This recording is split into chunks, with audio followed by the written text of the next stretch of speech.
spent years dreaming up a future with robots, for better or for worse. They're either super sweet like Bicentennial Man and WALL-E, or super terrifying like in iRobot and the Terminator.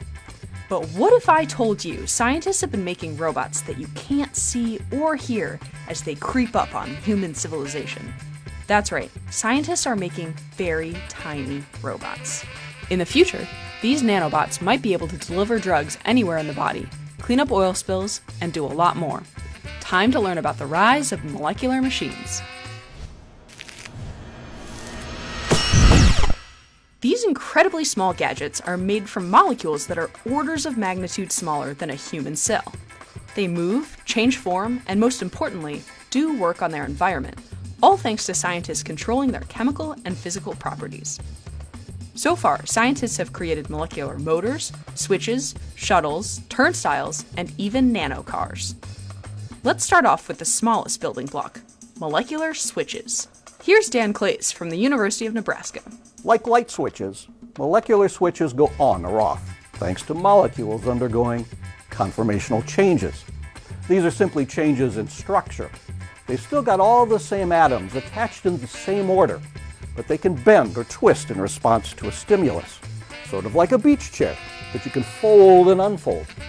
By shining UV light, changing temperature, or prompting chemical reactions in other ways, scientists can force these molecular switches to undergo conformational changes and thus switch on or off.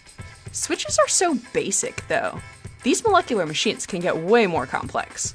They can be 3D, they can be DNA-based, they can walk. I could go on. So scientists are working toward molecular machines built from many tiny robots working together toward collective motion. So in theory, nanoscale machines could move things at a macro level. Not macro like helping you move your TV, but macro like proteins and cells. Why does that matter? Well, think about how our muscles work. When you contract your muscles, whether to lift something heavy like your TV, or just put on a gun show, your muscle isn't working as a single machine. It's millions of tiny muscle cells, and inside those muscle cells, even tinier sarcomeres that make your muscle fibers contract and extend. Sound familiar? There have been some attempts to make nanobots to work as artificial muscles. These are light-activated nanosheets, sliding in a motion similar to natural muscle fiber. And much like real muscles, these tiny machines' movement can cause a much larger movement relative to their own size. So in the future, this means we could potentially implant artificial muscles into our bodies.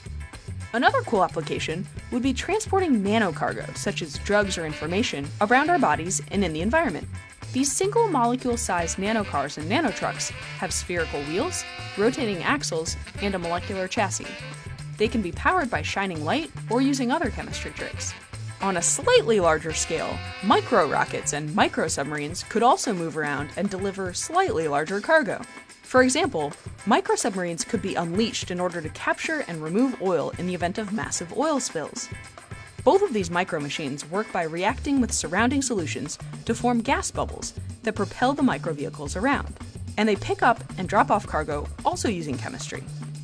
They can pick up oil and water through hydrophobic interactions, or could pick up magnetized cargo by adjusting surrounding magnetic fields. All of this sounds great, but there are still plenty of examples of other technologies that beat out molecular machines on efficiency, speed, and capabilities. These miniature workhorses use much less energy compared with bigger machines, but scientists still have to figure out how to take advantage of that before nanobots can work for us. We can, eventually, take this nanoscale motion and create macroscale results. But you'll still have to ask your friends to help you move. Sorry. So, what's your favorite robot? We'll accept full-size robots. R2-D2? Optimus Prime? Bender? Let us know in the comments. For more small science, check out our episode on what an atom actually looks like, or find out what's inside your iPhone without breaking it open.